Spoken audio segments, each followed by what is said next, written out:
Assalamualaikum. Halo adik-adik, perkenalkan saya Kak Intan. Pada video ini kakak akan membahas mengenai materi pembelahan sel. Penasaran kan bagaimana sel itu dapat membelah? Yuk ikutin terus video kakak.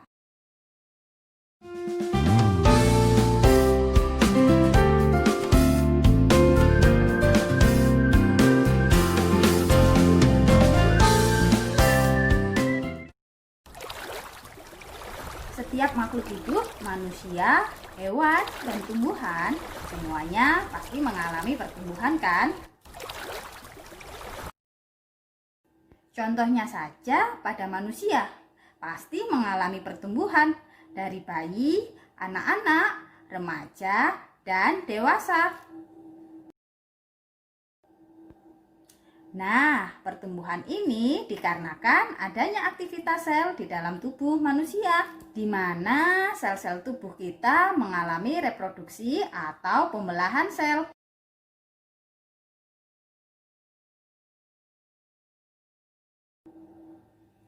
Pembelahan sel adalah kegiatan memperbanyak sel sehingga sel tersebut bertambah berat, bertambah banyak, dan bertambah besar.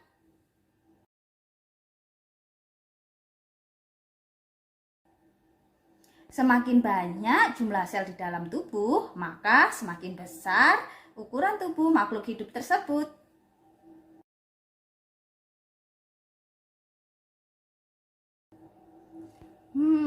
Lalu kenapa ya sel itu perlu mengalami pembelahan?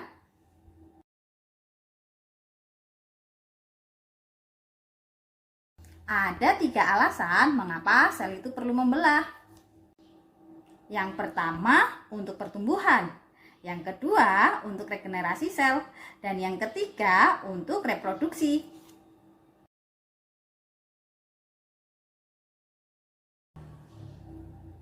Mari kita bahas fungsi sel satu persatu. Yang pertama, fungsi pembelahan sel untuk pertumbuhan.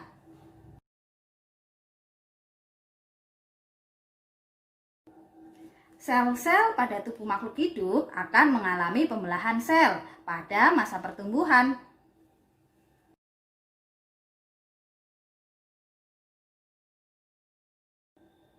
Sel-sel dalam tubuh makhluk hidup yang mengalami pembelahan sel dapat mengakibatkan tubuh makhluk hidup tersebut bertambah tinggi, bertambah berat, dan bertambah besar.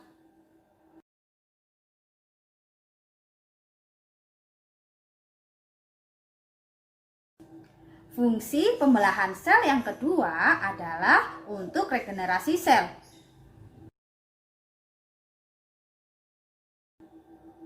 Apakah adik-adik pernah mengalami luka?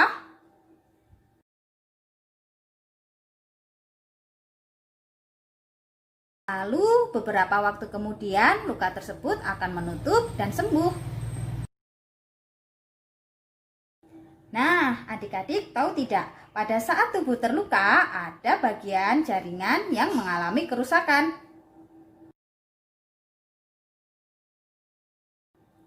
Jaringan atau bagian tubuh yang rusak tersebut akan mengakibatkan bakteri masuk ke dalamnya. Lalu, apa yang terjadi jika bakteri tersebut masuk? Ya, luka tersebut akan mengalami infeksi.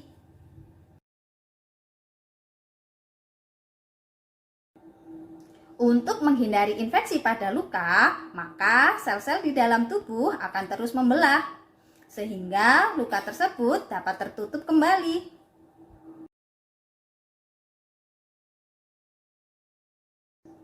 Fungsi pembelahan sel yang terakhir adalah untuk reproduksi. Reproduksi atau perkembangbiakan merupakan salah satu ciri makhluk hidup.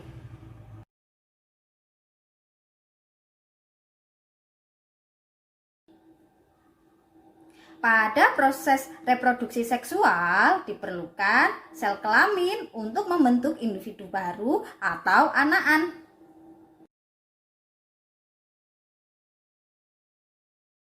Nah, proses pembentukan sel kelamin ini dilakukan dengan cara pembelahan sel.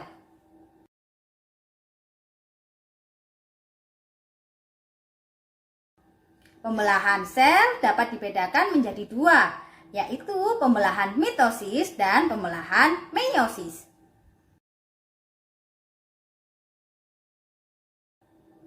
Pembelahan mitosis terjadi pada sel-sel tubuh makhluk hidup.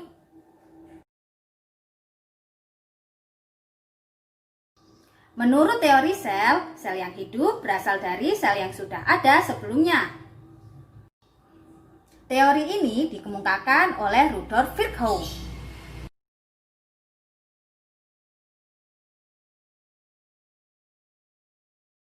Pada pembelahan mitosis dihasilkan sel anak yang memiliki jumlah kromosom yang sama dengan jumlah kromosom induknya. Kromosom adalah materi genetik yang berperan dalam pewarisan sifat.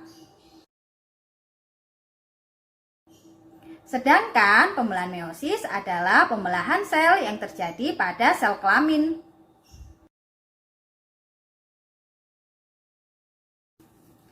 Pembelahan meiosis berfungsi untuk menghasilkan sel gamet jantan berupa sperma dan menghasilkan sel gamet betina berupa ovum.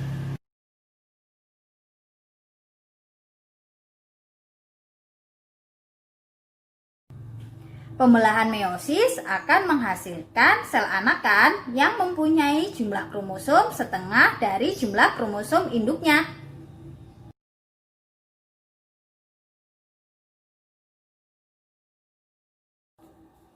Nah, untuk lebih lanjut, pembahasan mengenai materi pembelahan meiosis dan pembelahan mitosis akan kakak bahas di video kakak berikutnya. Jadi adik-adik jangan lupa untuk tetap mengikuti channel kakak ini ya.